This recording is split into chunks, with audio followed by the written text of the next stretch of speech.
வணக்கம் நண்பர்களே. இசை விஷால் சீரியல் சும்மா பரபரப்பா போயிட்டு இருக்குதுன்னே சொல்லலாம். பரபரப்பான கட்டத்துல முகத்தை மூடிய மாதிரியே நம்ம விஷால் இசை கழுத்துல தாலிய கட்டுறாங்க. ஸ்ரீஜாவுக்கு தான் தாலி கட்டி இருக்கேன் அண்டி நினைச்சு அந்த இடத்துல விஷால் ரொம்ப சந்தோஷமா இருக்காங்க. ஒரு கட்டத்துல என்ன மன்னிச்சிரு, வேற வழி இல்ல, உங்க குடும்பத்தை காப்பாற்றத்தான் நான் இப்படி ஒரு முடிவை எடுத்தேன் அப்படின்னு சொல்லிட்டு முகத்தை முந்தானைக்குள்ள மூடி இருந்த இசை கண்ணீர் வடிச்சுட்டே நிக்கிறாங்க. இந்த சைடு பார்த்தா அடிச்சு புரண்டு ஓடி வந்த ஸ்ரீஜா, ஐயோ விஷால் இசை கழுத்துல தாலி கட்டிட்டானே, இப்ப என்ன பண்ண போறேன், நிறுத்துங்க அப்படின்னு கத்துறாங்க. மொத்த குடும்பமும் அதிர்ச்சியில ஸ்ரீஜாவை பார்த்துட்டே இருக்கிறாங்க. அப்போ இது யாரு ஈஸியா அப்படின்னு எல்லாரும் மிரண்டு நிக்கிறாங்க. இது பத்தி தான் இந்த வீடியோக்குள்ள பார்க்க போறோம். அதுக்கு முன்னாடி சேனலுக்கு லைக் அண்ட் சப்ஸ்கிரைப் பண்ணுங்க ஃப்ரெண்ட்ஸ். பக்கத்துல இருக்க பெல் ஐக்கனையும் கிளிக் பண்ணுங்க. அப்பதான் நான் போடுற ஒவ்வொரு வீடியோவும் நோட்டிபிகேஷனா உங்களுக்கு கிடைக்கும். வாங்க ஃப்ரெண்ட்ஸ், வீடியோக்குள்ள போகலாம். ஃபர்ஸ்ட் சீன்லயே செம்ம அதிரடியான பரபரப்பு. ஸ்ரீஜாவை ஒரு ரூமுக்குள்ள மயக்க ஸ்ப்ரே அடிச்சு அடைச்சு போடுறாங்க. இந்த பக்கம் பார்த்தா ஸ்பெஷல் மேக்கப், முகத்தை காட்டக்கூடாது, ஓம குண்டத்திலிருந்து புகை வரும். அந்த புகை முகத்துல பட்டா முகம் அசிங்கமா மாறிடும். அதனால கல்யாணம் முடிஞ்ச வரைக்கும் முகத்தை முந்தானையால மூடியே இருக்கணும் அப்படின்னு சிந்தாமணி சொல்றாங்க. வர்ஷினி கேக்குறாங்க, ஏன் இந்த வர்ஷினிக்கு முகம் மூடல?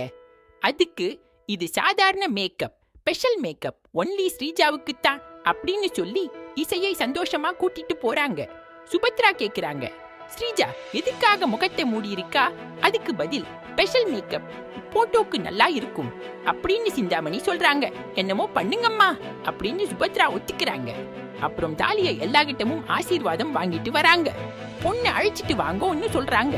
இசை பயந்துட்டே இருக்காங்க. வர்ஷினி, அக்கா பயப்படாத, நான் இருக்கேன், இந்த குடும்பத்தை காப்பாத்தத்தான் நீ இந்த முடிவை எடுத்திருக்க, எல்லாம் சரியா புரிய வச்சிடலாம் அப்படின்னு சொல்லி கூட்டிட்டு வராங்க. பொண்ணு ஏன் முகத்தை மூடி இருக்கா கேக்குறாங்க. தாலி கட்டினதும் முகத்தை காட்டுவாங்கன்னு சொல்றாங்க. விஷால், சரி ஸ்ரீஜா தானி அப்படின்னு நினைச்சு தாலி கட்டுறாங்க. இசை உள்ளுக்குள்ள அழுதிட்டே நினைக்கிறாங்க, நீ ஸ்ரீஜான்னு நினைச்சுதான் தாலி கட்டின, என்ன மன்னிச்சிரு, உங்க குடும்பத்தை காப்பாத்ததான் நான் போய் சொன்னேன், ஸ்ரீஜா உண்மையிலேயே ஒரு கொலைகாரி, கல்யாணம் முடிஞ்சிடுச்சு, அச்சதை தூறாங்க. அப்போ ஸ்ரீஜா ஓடி வந்து நிறுத்துங்க இன்னும் கத்துறாங்க. யாருப்பா இது? நீ எல்லாரும் திரும்பி பார்க்கிறாங்க. பொண்ணு முகத்தை எடுமா, நீ யாருன்னு கேக்குறாங்க. இசை மெதுவா முகத்தை தூக்குறாங்க. அப்ப ராகவும் வர்ஷினியும் உண்மையை சொல்லுறாங்க. ஸ்ரீஜா உங்க அம்மா சாவுக்கு காரணம், பழி வாங்கத்தான் இந்த வீட்டுக்கு வர நினைச்சா, அவள ஒரு கொலைகாரி. ஸ்ரீஜாவே ஒத்துக்கிறாங்க.